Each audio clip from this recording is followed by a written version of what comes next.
Eureka.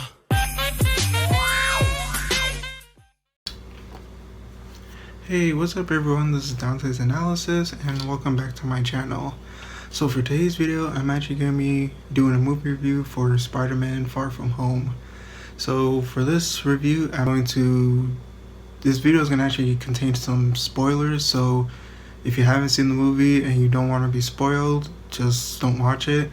And if you don't mind the spoilers, just keep continuing on. So for this, I'm just going to briefly give like a quick summary of the story. And I'm just going to talk about the action scenes, some of the characters, the post-credit and end-credit scenes. So in the beginning of the movie, they actually did a little tribute video to the Avengers who died, like Vision, Black Widow, Iron Man, and surprisingly Captain America, which I was surprised about. But either way, fast forward, Peter is talking to Ned and he's telling that, oh, I actually want to confess my feelings to Mary Jane. So, oh, I forgot to mention this. In school announcements, they actually called the whole like people getting dusted away is the blip effect. So people just disappeared, and also it almost looked like it didn't happen like for like years. It happened only for like a few seconds and people just reappeared in the same place. So they called it the blip effect, which I find it funny because it was actually really cool that they called it that. And with that happening, they actually had to restart the whole school year over. So instead of like starting classes again, Peter and his classmates went on a trip to Europe just to blow off some steam and have a good time. So during the whole time they're traveling in Europe, there's actually this water elemental. Well, technically it's supposed to be a hydro man, but it's called the water elemental. So he ends up wreaking havoc into the city, and Spider-Man tries to like stop the water creature, but he couldn't. And then all of a sudden you see this guy in a suit with the crystal globe as a helmet comes down, and that's actually Mysterio, but his real name is Quentin Beck, and he took out the monster with ease. So later on that day, Ned and Spider-Man, they actually went back to their dorms, and right when Ned was about to head into the door, someone like put him to sleep, and it was actually Nick Fury. Yeah, so Nick Fury actually tranquilized Ned, and he told him like, oh, you're a very difficult person to reach, Spider-Man. And that's when Nick Fury took Spider-Man to his like secret base, and that's where all the shield agents are, and also Mysterio. And when they were meeting each other, Quentin Beck, aka Mysterio, was telling Spider-Man that, oh, like I'm actually from a different Earth. So it was almost like hinting or theorizing the multiverse. But when I first heard it, I thought that, oh, are they gonna like do the whole like Spideyverse thing? But yeah, Nick Fury said he's not from our Earth, he's from a different Earth. So Mysterio actually described like all these elemental creatures. There's fire, water, and earth. The earth elemental showed up in like the beginning of the movie where Nick Fury and his assistant showed up into like some kind of desert, and that's when Mysterio first showed up. So after that, Mysterio is able to defeat the earth and water element. The last elemental they had to defeat is the fire elemental, which is the strongest of all. And he's saying like, oh, all these elementals killed my family back in my other Earth. So he's like having a vengeance to like kill them. So Nick Fury telling Spider-Man, hey, do you want to join? But Spider-Man saying like, oh, I don't want to like do this because I just want to like enjoy my summer. So it's like he's not really taking like responsibility as like a hero. So Nick Fury just told Peter, hey, it's okay, you could go. But come to find out, the next morning, Nick Fury actually hijacks their summer vacation, and they ended up going to Prague because that's where the fire elemental is going to be. So the fire elemental, so they went to the spot where the fire elemental is. Peter gets his new stealth suit and they go to the scene. The fire elemental showed up. Spider-Man and Mysterio teamed up together to take down the fire elemental, and everything was cool. So after that scene, Mysterio and Spider-Man, they actually ended up going to like a bar to like talk about like what happened today and like what Peter Parker actually wants. And Peter confessed to, I forgot. And during the trip to Prague, Peter Parker actually finds a gift from Tony Stark, and it's actually his glasses called Edith, and they're actually like artificial intelligence database where Peter has like a whole arsenal of orbital like defense systems in space. So I just wanted to note that out. And so fast forwarding to the bar scene. So right when they're having a conversation, Peter's actually saying to Mysterio, like, hey, like, there was a note that Mr. Stark left me, and it's actually saying, this is actually not for me, this is actually for you. The Ether glasses for you is for someone who's worthy to be Stark's predecessor. So it has to be you. Peter ends up giving Mysterio the Edith glasses, and right when Peter left, you see like all like the surrounding from the bar is actually, it's all like an illusion. Mysterio is actually not the nice guy he is. He's actually a bad guy. If you don't know Quentin Beck, he was actually a former Stark's Industries employee. He actually is the one who invented the whole like illusion holograph theme. If you guys remember from Civil War, where Tony Stark was demonstrating this hologram illusion effect to some students at a college scene, and you see in the background that was actually Quentin Beck, and Tony Stark actually called this project Barf. So ever since then, ever since like his temper got out of control, Stark fired him, and he actually sought out vengeance to prove that his invention is actually worth something. And his crew is actually full of former Stark employees, like guy with the glasses. He was the one in Iron Man 1 where he actually got yelled at for not recreating the reactor that Tony Stark has in his chest. So the whole crew's full with Stark employees, and his mission all this time was actually to get the Edith glasses, because it was actually part of his plan later down the line.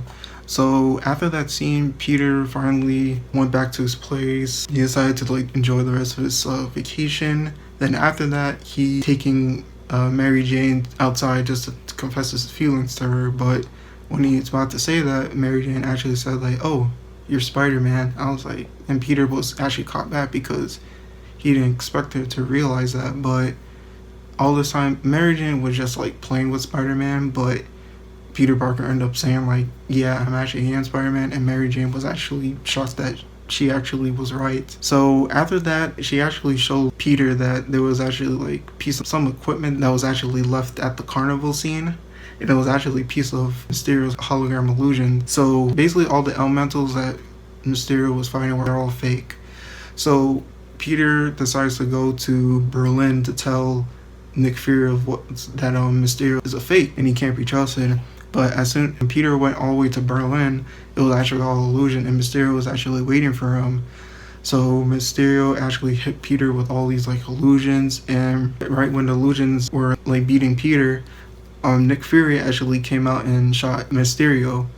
So and Nick Fury actually told Spider-Man like, hey, like, do you know anyone else who like knows about this? And he said like Mary Jane, Ned, and his girlfriend. And Spider-Man didn't know that was actually another illusion, and that was actually Mysterio. So he told him that, and Peter was actually caught in another illusion where he actually got hit by a train, and he actually almost died because he got like severely injured.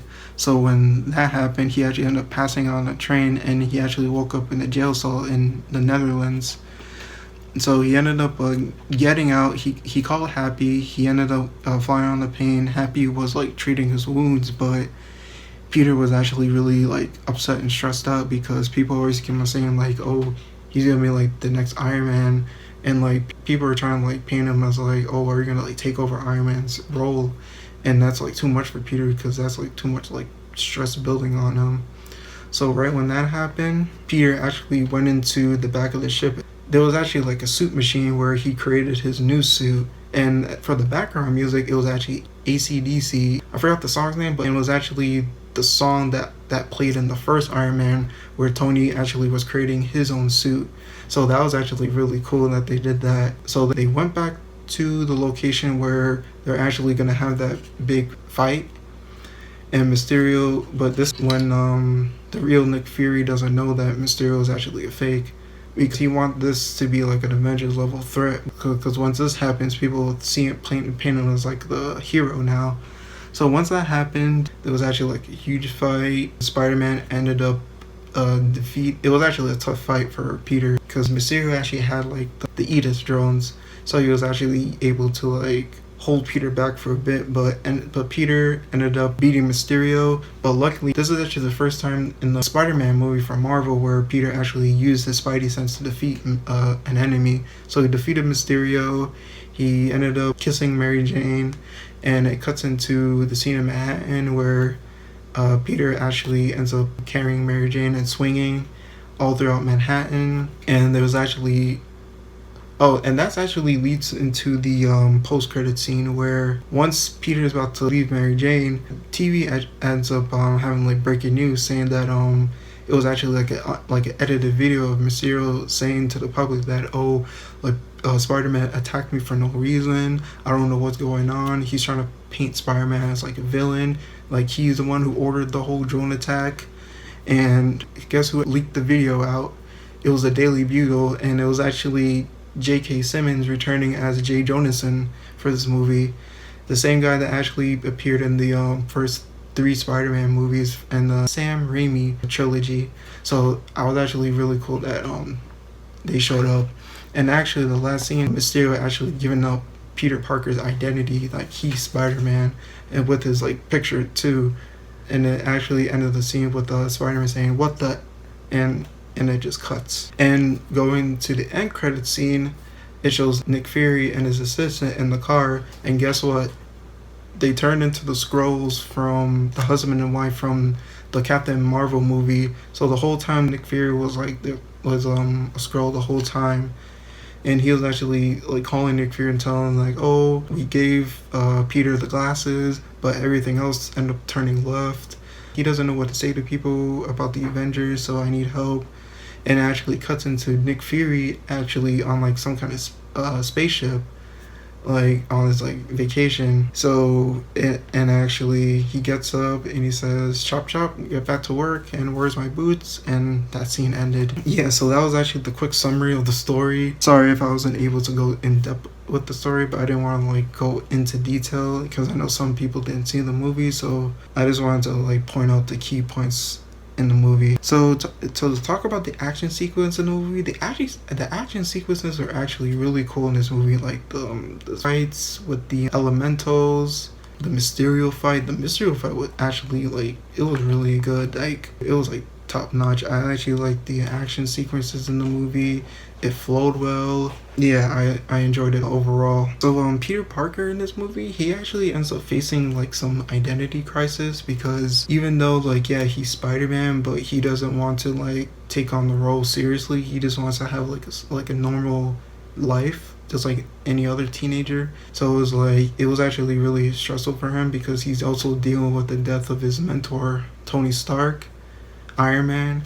So, and people always asking him like, oh, are you gonna like take up Iron Man's mantle? So he actually really gets stressed out about that. So I feel like throughout this whole movie, Peter Parker actually struggles with like his superhero role of like, does he want to be Peter Parker, or does he want to, he wants to be Peter Parker, but he doesn't know if he wants to be like Spider-Man full time. So I actually did like Peter Parker's role, and actually how like he grew throughout the whole film, of like not taking the whole like superhero role seriously until like, yeah, I have to like save people's lives. So I actually did like that. Mary Jane in this movie, she was actually a good character. I'm not gonna lie, she was awkward. Her character is really awkward, but it's actually really funny, because I was actually really surprised that she guessed about Spider-Man's. At first she just threw it out that Peter Parker was Spider-Man, but later on she actually but Peter Parker actually confirms that, yeah, I am Spider-Man, and she was actually like really surprised that she was right. So I actually did like that. Her character was cool, a little bit edgy, I would say. Yeah, like she's definitely like, you could tell like throughout the whole like movie that she actually had like a little thing for Peter, but Peter had to like almost like initiate like, hey, like I actually like you. And all of that went through like at the end scene where they actually kissed on the bridge. So that was cool. Going on to Mysterio as a villain, I was actually really surprised about Mysterio as a villain in this film, because I was really worried, because I thought that they were gonna bring him in this movie and just treat him like a sideline villain and just toss him aside. But he actually was a really good villain in this film. Like his illusions were like, it almost looked real. He used that to Peter's advantage. Like he was pretty deadly in this movie. Like Jake Gyllenhaal did a great job as a role for Mysterio. Like I was actually really surprised about how Marvel handled Mysterio in this film. So kudos to you guys. I'll say Nick Fury in this movie, I'll say he was almost like another mentor for Spider-Man. Like even though he wasn't like all 100% in the whole superhero role, so Nick Fury was actually giving him like a little bit like tough love, because it's almost like, hey, are you in this or not? Like if you're not, then you're wasting my time. Then it was almost like Nick Fury was like more edgy in this movie, so I actually like that. And Peter and MJ's relationship, yeah, their relationship was actually, I'm not gonna lie, they're very awkward couple, but it's very cute at the same time. Like every time I see them together, I'm like, man, like every time they always encounter each other, it's so awkward, but it's cute at the same time. It's like you just can't happen. It just makes you smile. I don't know why, especially when they kissed on the bridge. I was like, it was such an awkward kiss. It was such an awkward kiss. So I was like, oh man, I already know like their relationship is gonna be very interesting through the third movie. So yeah, I definitely did like that. So I'm actually really excited of how they're gonna do the third movie, because it looks like it's gonna be like a John Wick 3 of Spider-Man, where every villain is gonna like have like a hunting season for Spider-Man now, since they know like his actual identity as Peter Parker. So the third film is actually gonna be really interesting, so I can't wait to see that. So as a rating for this movie, I'll definitely give it like a 4.5 out of 5. Yeah, this movie was cool. The action sequences are there, the story depth was there, the character interactions were cool, funny. Peter Parker and MJ's relationship, even though they're both of them are awkward around each other, but it's so very cute. So I actually really did enjoy that. Yeah, again, Mysterio surprised me as a villain. I'm actually very pleased with this character, and yeah, I feel like that's it. So again, I'll give Spider-Man Far From Home a 4.5 out of 5. And thank you guys for watching, and I'll catch you guys later.